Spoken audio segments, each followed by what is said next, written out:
Hello everyone and welcome to a special episode of my FlossTube channel. I am Shiloh, better known online as Karish Valendar, and today we're going to go on a little journey together. I have a new project that I am excited to start, but I don't have the fabric that I would like to stitch it on. Doesn't that happen to all of us? And I really don't want to drop a lot of money on a specialty fabric for it. So what I did was I went out and got this fabric. This is just a Charles Craft 16 count antique white Aida. I was hoping to get white, but at my local store they didn't have white in the size I needed it because this is pretty big. I needed a 22 by 21 and a half inch piece, so it's pretty big. This is going to be for the map of Hawk Run Hollow. So I'm trying to get this to look a little bit more aged, kind of like a map. And I had the bright idea of, hey, why don't I go ahead and tea dye it? I've never tea dyed anything before, so this is not going to be a how-to, but rather I'm going to take you along, show you what I do, show you what the results are. And here's another little hiccup in my plan. I do not have any black tea, which is the tea that you tend to use for tea dyeing, because apparently I don't really drink it. And I have a lot of herbal teas, and I have a lot of green tea, but I didn't want it green. What I do have, there we go, is this pumpkin spice tea. I've had it for quite a few years, I think. But this is actually a black tea with some other spices and stuff in it. So I'm thinking that I think that this should work, and the spices that are in it shouldn't really add any significant color changes, or if they do, it would be changes that I'm okay with, like maybe a hint of yellow or orange, and I'm okay with that. So we're going to try this, and hopefully it works. So we're going to go ahead and get started on this. And like I said, this is not going to be a strict how-to, but I will tell you what I'm doing. I'll show you every step that I do. So if you are interested in trying something like this, you can kind of see how I did it. And at the very end, we'll find out what it looks like. So starting with the fabric, I've done some RIT dyes before, and I try to make sure everything is 100% cotton, just because it's easier to dye, in my opinion. You don't have to worry about synthetic fibers or anything. So Charles Craft, I looked this up, it is 100% cotton, so this should dye fairly well. I'm a little worried because this isn't white, it's the antique white. I don't know if it's been dyed that color already, or if it is or if it's just not been bleached. So I'm hoping this will take the dye or the stain, whatever you want to call it, but I guess you'll just have to watch till the end to find out, and I will find out here in a few hours. So let's go ahead and get started, shall we?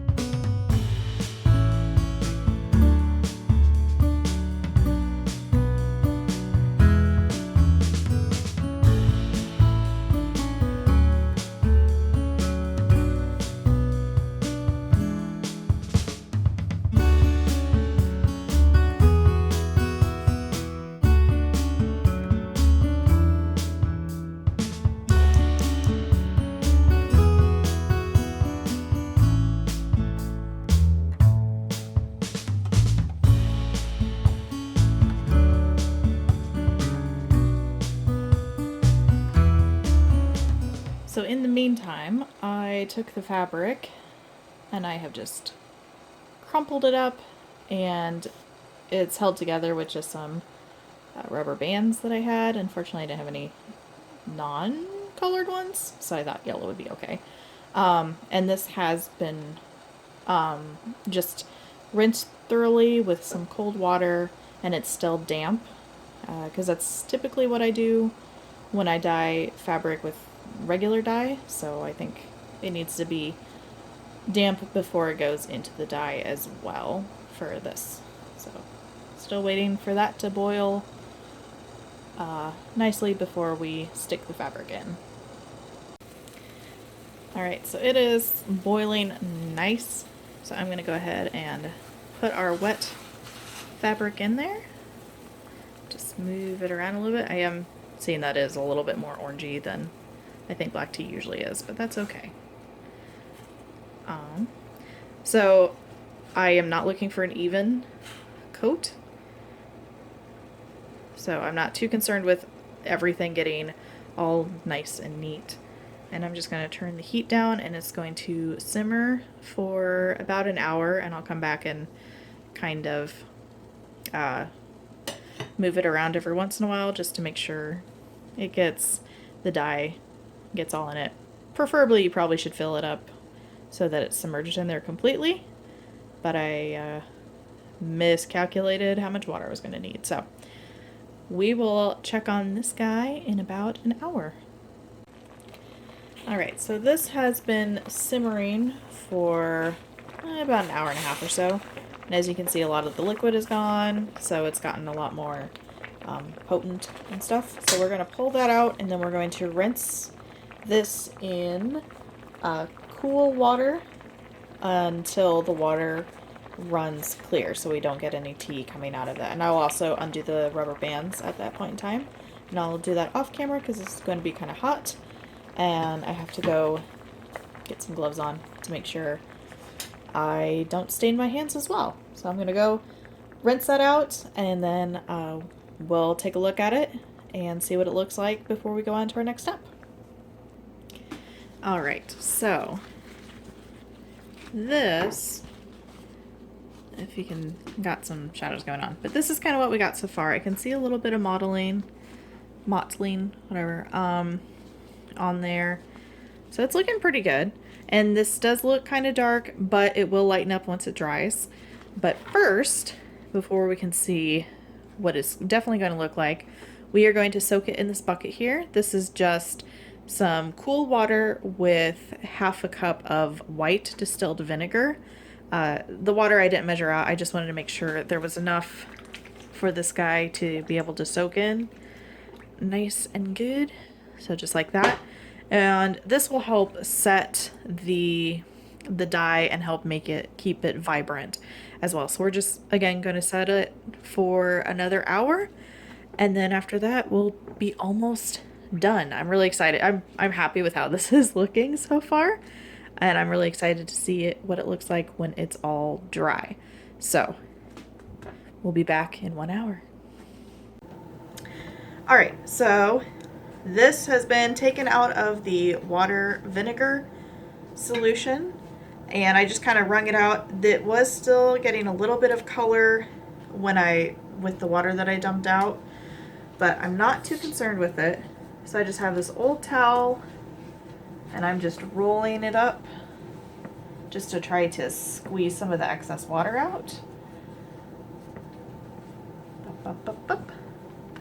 And I heard somewhere, and I don't know where, and I don't know if it's how true it is, but heat also sets dye as well. So I know some people bake it. What I prefer to do is just use an iron. I have it set on the cotton setting, and also it helps us get some of the wrinkles out, although I tend to always wash my projects after I'm done stitching on them. And I'm not really doing this, this is still damp obviously, so that kind of helping it a little bit too, but I'm not doing this till it's 100% dry. I'm just doing this so the dye really kind of gets stuck onto those cotton fibers. So this is pretty much the only time I iron is when it comes to cross stitching. Alright, so that side's pretty good, and you can already see it's lightening up a little bit, which is good. It's kind of more of a color I was kind of aiming for. It's not as modeled as I was hoping for, but I am waiting to reserve judgment until it's completely dry. So, but I think it is looking pretty snazzy. So I'm just not really, again, looking to get all of the wrinkles out. Just trying to get it nice and hot, heated. And I'm not using steam or anything. This is just a dry heat on the iron. All right, and I think that's good. And then we're just going to let this lay flat somewhere on a thing, on a towel overnight, and we will come back and look at it in the morning when it's nice and dry and the color is finished. So it is the next day and the fabric has dried completely. But first, before I show you, this is a reminder of what it started off like. Just this antique white stuff. And this is what it looks like now. This is so cool. I am so excited about this. Let's see the other side. I'm not sure which side I'll use for stitching, but both of them are pretty good. It's not as it looks better on camera, I think. Like the modeling shows up better on camera than it does in person. But that's okay. I just wish it had a little bit more harsher lines, I guess. But it's still pretty dramatic. So I'll put them side by side here. Don't know why there we go. So that's pretty cool. I'm really happy with this. I was a little scared using the pumpkin spice tea because I thought I was going to add some weird colors or something, but I don't know if I just use normal black tea, if this was the same color, that it would have turned out. Maybe I'll experiment with my leftovers. But I'd say this is a success. Now, the real test is to see if it's color fast, but I think it should be pretty color fasted because I did use the salt to help keep it. I soaked it in the vinegar solution as well as ironed it to put heat on it. So in theory, those are all things you're supposed to do to help color fast dye to fabrics. So I guess we'll find out when I'm done with my project and I hand wash it. I'll have to do maybe another video showing how I wash my projects when I'm done with them. I always wash them just because I'm usually pretty rough on them, and you know, the oils from your hands, and that also gives me a reason, an excuse to iron them as well and make them look nice and pretty before I frame them up. But getting back to this, I am super happy with how this turned out. I think this is a great success, and I'm hoping to maybe tea dye some stuff in the future. It's definitely cheaper than buying the same kind of dyes, the chemical dyes. The only issue, I guess, is there is some acid in tea, and over time, from what I've read, it does break down the fabric, but that's like 30-40 years on out. So people suggest, hey, if you're planning on stitching something or dyeing something using tea and you want it to be like an heirloom, maybe skip the tea, maybe use more, you know, I guess chemically dyes, traditional dyes. I guess the tea dyeing is more traditional, but so that's just something to think about, and that's why for my Hogwarts one, I chose to ice dye that instead of doing the tea dye like so many other people did.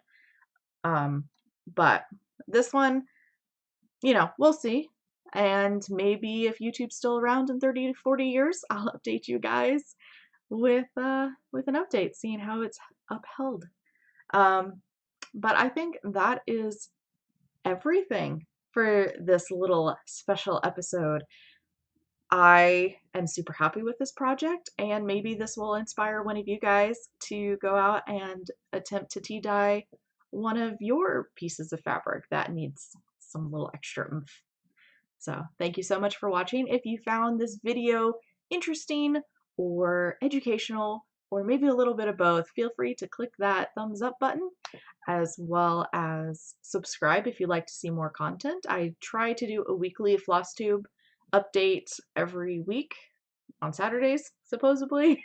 Um, so I try to do that every week. Make so if you want to see what projects I'm working on, or if you want to be updated with further videos that I do, such as Einstein, or maybe just some basic how-to like cross-stitch stuff, click subscribe, ring that bell so you can be notified when I upload new videos.